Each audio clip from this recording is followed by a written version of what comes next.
अच्छा, तो ये गुरु स्टोरी है तब की, जब हम टीचर्स ट्रेनिंग प्रोग्राम कर रहे थे। तो पहले ये टीचर्स ट्रेनिंग प्रोग्राम 2 फेज में हुआ करता था, TTC phase 1, TTC phase 2। Teachers training course हुआ करता था, उसे प्रोग्राम नहीं कहते थे पहले, अब ये टीटीपी कहते हैं। तो ओल्ड आश्रम, जहां पर क्या कहते हैं, अभी वो गेट जो है वो, अभी हम लोग उसे ओल्ड आश्रम कहते हैं, वहीं पर ही हम लोग का मेडिटेशन हॉल था, जहां पर हम लोग टीचर्स ट्रेनिंग करते थे। और गुरुजी वहां पर शक्ति कुटीर में रहते थे, गंगा कुटीर में नहीं रहते थे। तो सत्संग भी छोटा सा एमपी थिएटर था, वहां पर सत्संग हुआ करता था।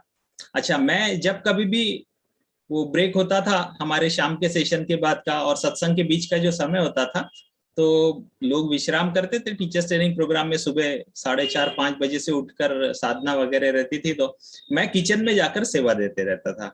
मुझे किचन में सेवा देना बड़ा अच्छा लगता था।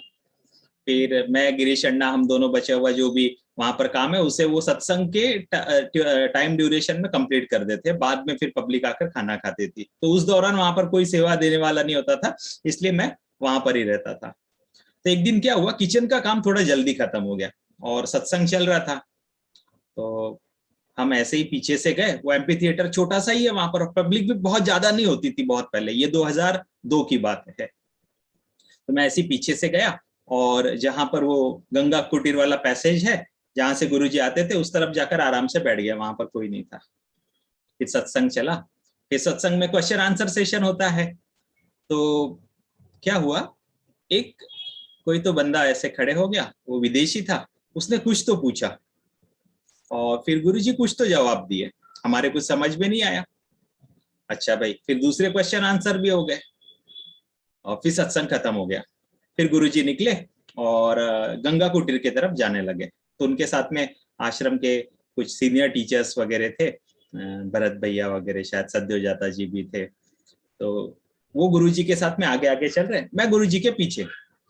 तो पहले ऐसा कोई भीड़ भड़क्का नहीं हुआ करता था, तो मैं डिस्टेंस बनाकर चल रहा था। गुरुजी आगे जा रहे, उनके साथ में 3-4 ही टीचर है, और उनसे 4 कदम पीछे मैं अकेला चल रहा हूँ। पहले लोग ना ऐसे भीड़ भड़क्का करके फॉलो कर रहे, ऐसा सब नहीं होता था।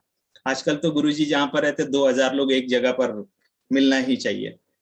अच्छा भाई, फिर चलते चलते अचानक गुरुजी ने क्या बोला, अरे आज तो अपने सत्संग में किसी ने जापानीज में कुछ प्रश्न पूछा ना। तो दूसरे टीचर बोलते, हाँ गुरुदेव, उन्होंने कुछ तो पूछा था और आपने जवाब भी दे दिया।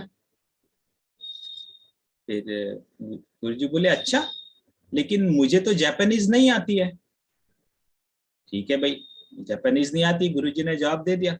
फिर थोड़ा आगे चले, तो फिर एक टीचर बोलते, गुरुजी आपको जापानीज नहीं आती, फिर आपने उनको जवाब कैसे दे दिया। तो गुरुजी चलते चलते बोले, हाँ वो आता है। हाँ वो आता है। कैसे आता है, क्या आता है भाई, कहाँ कनेक्शन है गुरुजी का, सोचिए।